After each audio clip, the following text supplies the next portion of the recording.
Yam Matadam Jad Vijamanar Harinama Deyaya Na Vigrijeta Jada Vikaro Netrijalam Jatra Ruesu Harsaham.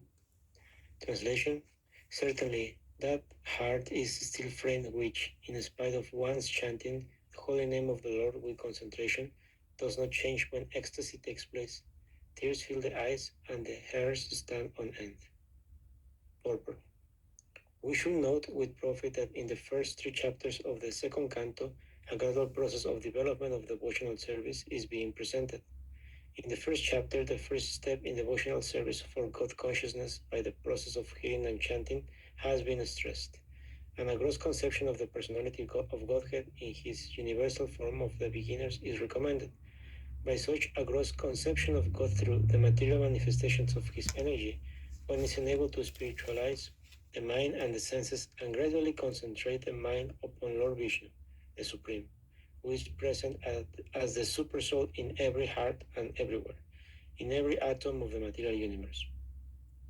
The system of Pancha Upashana, recommending 5 mental attitudes for the common man, is also enacted for this purpose, namely gradual development, worship of the superior that may be in the form of fire, electricity, the sun, the mass of living beings, Lord Shiva, and last, the impersonal supersoul, the partial representation of Lord Vishnu.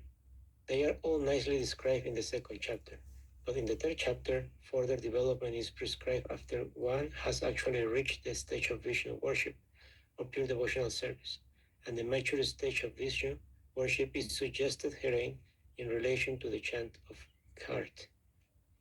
The whole process of spiritual culture is aimed at changing the heart of the living being in the matter of his eternal relation with the Supreme Lord as subordinate servant, which is his eternal constitutional position. So, with the progress of devotional service, the reaction of change in the heart is exhibited by gradual detachment from the sense of material enjoyment by a false sense of lording it over the world and increasing the attitude of rendering love and service to the Lord. Vidhi Bhakti, or regulated devotional service by the limbs of the body, namely the eyes, the ears, the nose, the hands, and the legs, as already explained herein before, is now stressed herein in relation to the mind, which is the impetus for all activities of the limbs of the body. Thank you. Victoria, would you read next, please? It is expected by all means that by discharging regulated devotional service, one must manifest the change of heart. If there is no such change, the heart must be considered still framed, for it is not melted even when there is a chanting of the holy name of the Lord. We must always remember that hearing and chanting are the basic principles of discharging devotional duties, and if they are properly performed, there will follow the reactional ecstasy with signs of tears in the eyes and standing of the hairs on the body. These are natural consequences and are the preliminary symptoms of the bhava stage, which occurs before one reaches the perfectional stage of Brahma, love of Godhead. If the reaction does not take place even after continuous hearing and chanting of the holy name of the Lord, it may be considered to be due to offenses only. That is the opinion of the Sandarbha. In the beginning of chanting of the holy name of the Lord, if the devotee has not been very careful about evading the 10 kinds of offenses at the feet of the holy name, certainly the reaction of feelings of separation will not be visible by tears in the eyes and standing of the hair on end. The Bhava stage is manifested by 8 transcendental symptoms, namely inertness, perspiration, standing of hairs on end, failing in the voice, trembling, paleness of the body, tears in the eyes, and finally trance.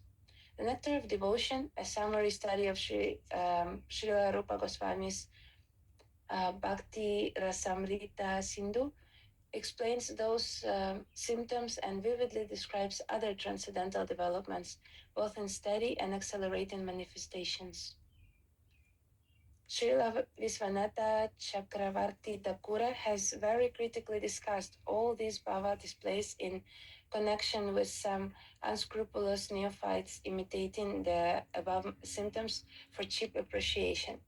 Not only Viswanatha Chakravarti, but also Srila Rupa Goswami treated them very critically. Sometimes all the above 8 symptoms of ecstasy are imitated by the mundane devotees, Prakrita Sahajiyas. But the pseudo symptoms are at once detected when one sees the pseudo devotee addicted to so many forbidden things. Even though decorated by the signs of a devotee, a person addicted to smoking, drinking, or illegitimate sex with women cannot have all the above mentioned ecstatic symptoms. Thank you. Prableen, would you read next, please?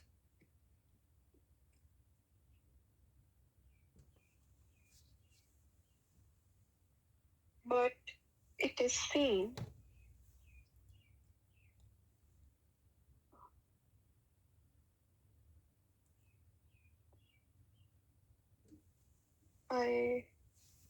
but it is seen that sometimes these symptoms are willfully imitated, and for this reason Srila Vishwanatha Chakravarti accuses the imitators of being stone-hearted men.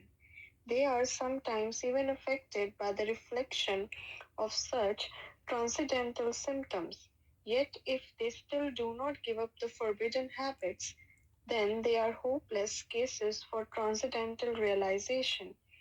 When Lord Chaitanya met Srila Ramananda Rai of Kavur on the bank of the Godavari, the Lord developed all these symptoms, but because of the presence of some non-devotee brahmanas who were attendants of the Raya, the Lord suppressed these symptoms. So sometimes they are not visible even in the body of the first class devotee for certain circumstantial reasons. Therefore, real steady bhava is definitely displayed in the matter of cessation of material desires, Kasanti, utilization of every moment in the transcendental loving service of the Lord, Avyaratha Kalatvam, eagerness for glorifying the Lord constantly, Nama Gane Sada Ruchi, attraction for living in the land of the Lord, Pritis Tadvasati Sthala, complete detachment from material happiness, Virakti, and pridelessness, Manas Sunyata. One who has developed all these transcendental qualities is really possessed of the bhava stage, as distinguished from the stone-hearted imitator or mundane devotee. The whole process can be summarized as follows. The advanced devotee who chants the holy name of the Lord in a perfectly offenseless manner and is friendly to everyone can actually relish the transcendental taste of glorifying the Lord. And the result of such realization is reflected in the cessation of all material desires, etc., as mentioned above. The neophytes, due to their being in the lower stage of devotional service, are invariably envious, so much so that they invent their own ways and means of devotional regulations without following the acharyas. As such, even if they make a show of constantly chanting the holy name of the Lord, they cannot relish the transcendental taste of the holy name. Therefore, the show of tears in the eyes, trembling, perspiration, unconsciousness, etc., is condemned. They can, however, get in touch with the pure devotee of the Lord and rectify their bad habits. Otherwise, they shall continue to be stone hearted and unfit for any treatment. A complete progressive march on the return path home, back to Godhead, will depend on the instructions of the revealed scriptures, directed by a realized devotee. Hare Krishna. Pretend devotees, and they can get some false adoration and some false distinction. But further down, after mentioning these particular symptoms that can be imitated, then there are other points that are made, such as Shanti, utilizing every moment in transcendental loving service to the Lord. Who can do that? Eagerness for glorifying the Lord constantly. Who can do that? Attraction for living in the land of the Lord. It means attraction for living in the land or where the place where the Lord is worshipped. Complete detachment from material happiness. We may have a sour grape philosophy. We're not able to acquire these things, therefore I don't want them. But if you're subtly thinking, I'd like to get these things, then you're not completely detached from material things. And being humble or being free from pride. And so someone who's developed these, that's actual indication of someone that's on the actual stage of bhava. Bhava precedes, there's different degrees of bhava, and that precedes Krishna prema. Jagavinda, it's 8 o'clock now. 8:01. Just turned 8:01. Right. Thank you. Okay, I guess we'll finish here. I'm not sure what to do. I'm going to leave it with the group. I was hoping we'd finish a little earlier. Could we discuss that? But we're going to be away for 3 weeks. We're going to be in India.